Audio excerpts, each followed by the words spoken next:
באותו הקשר, באותה סביבה רוחנית, באותו עולם שבעצם מקבל הרבה מהנחות של ספר היובלים, אנחנו נכנסים לעולם של כיתות או כת מדבר יהודה, שאני רוצה לתאר את תפיסת עולמה.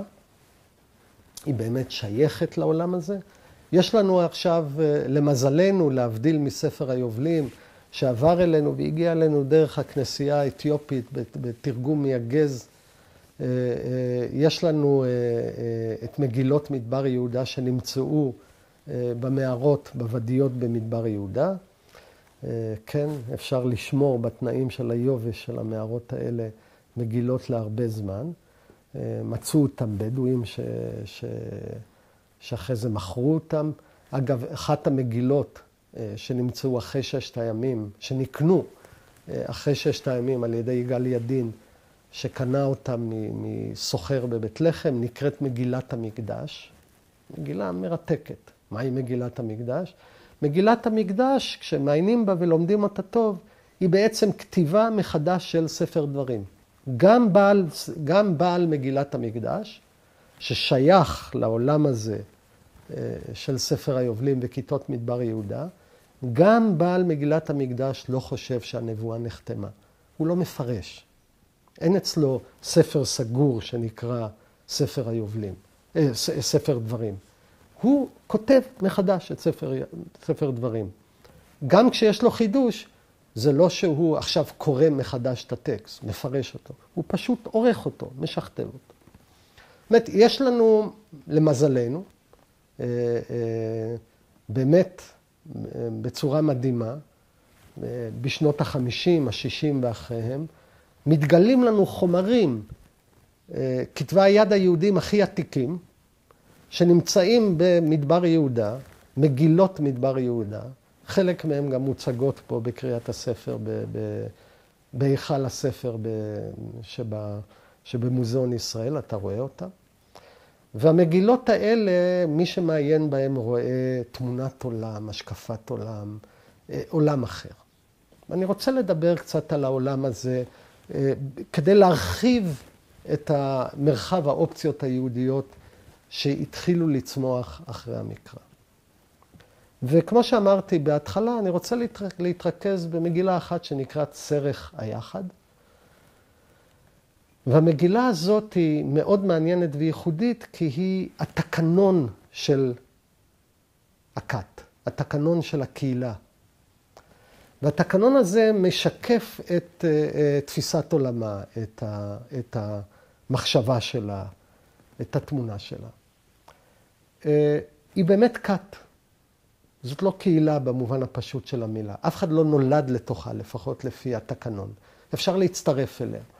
ואתה עובר רעיון, ויש לך שנה, שנתיים ניסיון, ואחרי זה אתה מצטרף. והכת מאורגנת כחברה מאוד אינטנסיבית, אגב, לפי שרך היחד, אין בה נשים, אם כי זאת שאלה מאוד מעניינת בכלל על הקהילות של מדבר יהודה, אם לא היו שם נשים. יש בה חיי שיתוף מוחלט של רכוש. הקהל יושב בצורה מאוד ממושמעת, מסודרת, מאורגנת. הכהנים משפחת צדוק ראשונים והזקנים ואחריהם יושבים ועוסקים בצורה אינטנסיבית בפירוש התורה והמקרא, והיא כת מחמירה שחיה חיי שיתוף. כך לדוגמה מתאר שרך היחד את ההתקבלות של חבר חדש לכת. וכל המתנדב מישראל להוסיף על עצת היחד. עצת היחד זה השם של הקבוצה. ודורשהו האיש, הפקיד בראש הרבים, לשכלו ולמעשיו. זאת אומרת, מי שעומד בראש הרבים, מי שעומד בראש הקבוצה, חוקר אותו, דורש אותו, על תבונתו, על מעשיו. ואם ישיג מוסר, אם הוא מקבל מוסר, יביאו בברית, יכניס אותו בברית הקבוצה, לשוב לאמת ולסור מכל עוול. ואבינהו בכל משפטי היחד. הוא ילמד אותו את כל משפטי היחד. ואחר בבואו לעמוד לפני הרבים, ונשאלו הכל על דבריו, הוא עובר מה שנקרא אספת חברים, בלשון הקיבוץ לשעבר בין ימינו. כן, כל החברים שואלים אותו על מעשיו. וכאשר יצא הגורל על עצת הרבים, יקרב או ירחק. דהיינו, הם או מקבלים אותו או מרחיקים אותו. ובקרבו לעצת היחד, מתי שמקבלים אותו לקבוצת היחד, לא ייגע בטהרת הרבים. אסור לו עדיין לנגוע בטהרות של הרבים, כי הוא עדיין טמא, עד אשר ידרשו לרוחו ומעשיו, עד מלות לו שנה תמימה. זו מה שנקרא שנת מבחן, שעושים לחבר הזה שנה תמימה. ובמלות לו שנה בתוך היחד, ישאלו הרבים על דבריו, לפי שכלו ומעשה בתורה, מעשיו בתורה. עוד פעם אחרי שנה בודקים אותו שוב. ואם יצא לו הגורל לקרוב, להתקרב לסוד היחד, על פי הכהנים ורוב אנשי בריתם,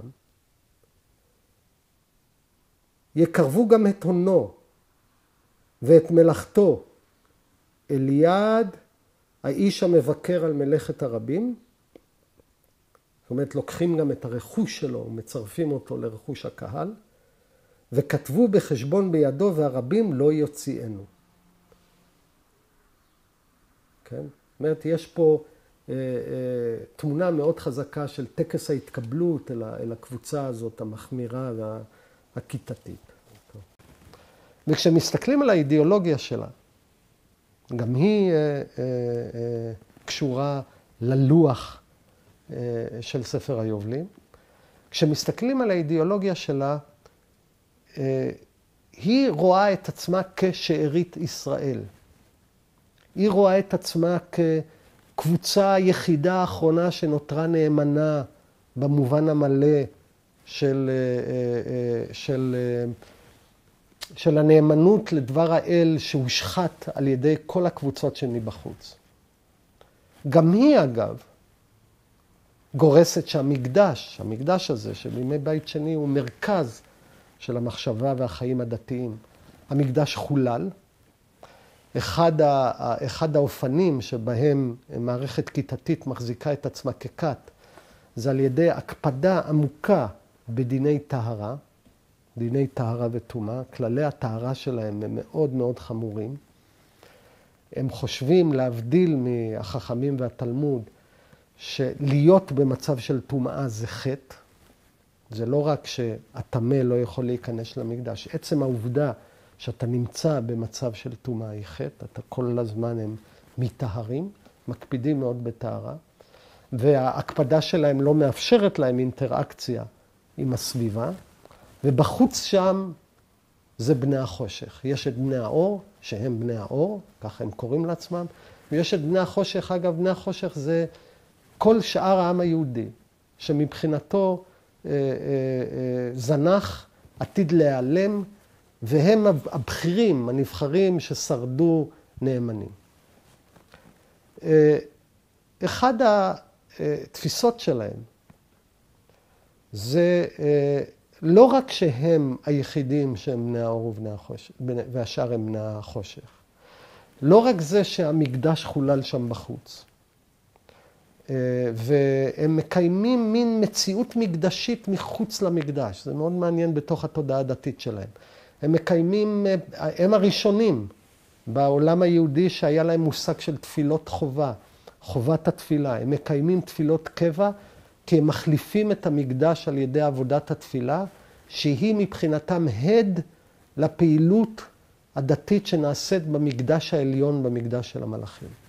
אז האנשים האלה שהם בני האור, שארית הפלטה, שחיים במקדש פנימי מחמיר בפני עצמו, מקדש רוחני עצמו, כאלטרנטיבה למקדש הארצי המחולל בירושלים. האנשים האלה יש להם תפיסה דטרמיניסטית, אני רוצה להסביר מה הכוונה, שבה לאדם אין בחירה חופשית. אתה לא מצטרף לכת, אתה נועדת מלידה, זאת גורלך להיות בכת. דהיינו, הסלקציה הזאת בין בני האור ובני חושך היא כבר נתונה מראש עם מעשה האל, עם מעשה הבחירה. יש להם מעבר לתפיסות הדטרמיניסטיות, מעבר לתפיסות הכיתתיות, כמובן להם יש גם הלכה אחרת, כמו ספר היובלים. יש לה ביטויים שונים ומורכבים. אם אני רוצה לקחת דוגמה, אגב, דוגמה להבדל בין איך קוראים את הטקסט המקראי. כן, יש לנו פסוק שאומר, לא יבוא עמוני ומואבי בקהל השם. עמוני ומואבי, בני העם העמוני והמואבי, לא יבואו בקהל השם. המסורת הרבנית מפרשת, התלמודית, מה זה לא יבואו בקהל השם? שלא ינשאו, שלא יתחתנו עם קהל השם היהודים. וכשאתה קורא במגילת המקדש, לא יבואו בקהל השם, הכוונה לא ייכנסו למקדש. כי קהל השם הוא הקהל שמצטרף למקדש. יש שם הלכות שונות. אני הזכרתי למשל את ההחמרה שלהם בדיני קרבה, שמופיע בעוד חיבור חשוב שלהם שנקרא ברית דמשק. יש להם הלכות שונות וטקסטים וחיבורים שונים. אחד הדברים המרכזיים בעולם שלהם, ולדבר הזה יש חשיבות אדירה ומרכזית בהיסטוריה, בעיקר של הנצרות. מי שקורא אותם רואה שיש אצלם הבחנה חריפה בין גוף ונפש. אני רוצה להסביר את זה. המעיינים בספרות המקרא, ספרות המקרא, בתפיסת האדם שלה, היא לא מכירה הבחנה חריפה בין גוף ונפש. החומר הוא לא יסוד החטא, והנפש היא לא הדבר הטהור שבאדם שמושחת על ידי יצרי הגוף. בכלל לא. במקרא יש לנו האישיות האדם כיצור, הוא יצור הרמוני, שלא, ההבחנה הזאת בין החטא הגופני לנפש הטהורה לא קיימת אצלו. זאת הבחנה מאוד מאוד חזקה בתוך הספרות של בית שני, בתוך מגילות מדבר יהודה. והיא יוצרת אתוס, זה מושג שאנחנו נצטרך לחזור שוב ושוב אליו, אתוס סקפני, סקפנות, שבה בעצם היות והגוף הוא מקור החטא, הנפש היא מקור הטוהר, יש מאבק תמידי בהכחשת הגוף, בהכחשת זוהמת החומר. זו תפיסה מאוד מאוד מאוד חזקה, שהיא מחלחלת, ופה אגב דבר מאוד מעניין על כל הספרות הזאת של המגילות, שהיה עניין גדול מאוד לחוקרי הנצרות במגילות, משום שהם ראו בתוך החומר הנוצרי, שמקורו כמובן בקהילות יהודיות, הם ראו באיגרות של פאולוס ובטקסטים אחרים, הם ראו את הצלילים, המצלולים של אידיאולוגיות ותפיסות עולם שבאות מכת מדבר יהודה, כך שכת מדבר יהודה לא רק מסבירה פרק נעלם בהיסטוריה של ההגות היהודית, אולי יש לה חשיבות מאוד עמוקה לתולדות הנצרות, ומכאן, נגיד ככה, המעמד המרעיש של החשיפה של המגילות האלה בשנות ה-60. אז ראינו בעצם בתמונה הזאת, בסקירה הזאת של סרח היחד, יש, כמו שאמרתי, יש מגילות שונות, מגילת המקדש, יש פשרים, הם קוראים לזה פשרים, שהם בעצם פירושים שמגלים את המובן הפנימי של הספרות המקראית, פשר חבקוק, קהילה אגב שחיה במתח משיחי אדיר, היא מבינה שהפיצול שבינה לבין שאר העולם היהודי, ובכלל בין שאר ההוויה, הוא פיצול שעומד להסתיים, ובקרוב יש להם תחושה אפוקליפטית מאוד חזקה. הקהילה הזאת שמייצרת כתבים, היא קהילה שחיה בצד הקהילה היהודית הרחבה, היא מבנה אידיאולוגי שלם, שאנחנו דיברנו על העולם שלו. ומי שקורא אותם, את הכתבים האלה, ואומר לעצמו, איפה ההדים של עולם שלם שכבר לא נמצא?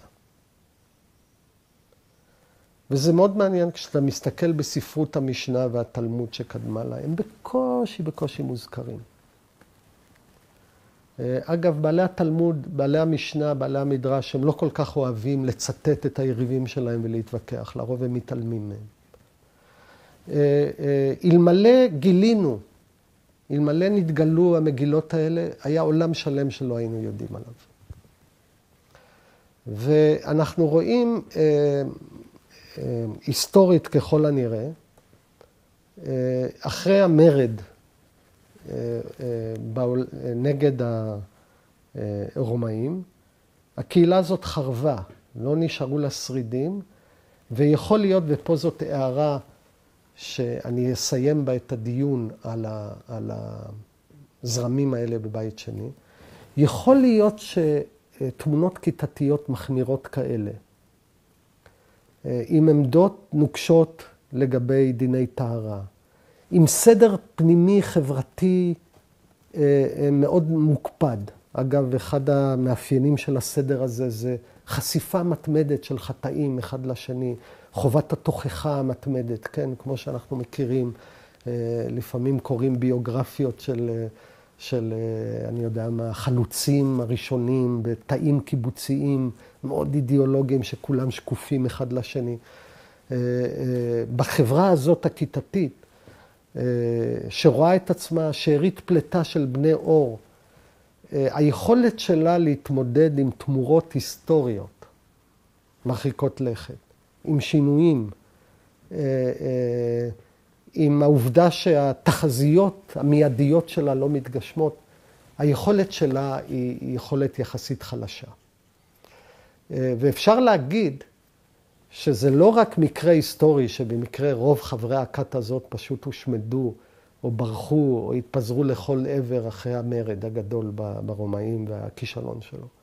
אפשר להגיד אולי שיש משהו פנימי, איזה מכניזם פנימי בסוג כזה של עמידה והגות, שלא מצליח לשרוד שינויים כל כך מרחיקי לכת בהיסטוריה היהודית כמו החורבן.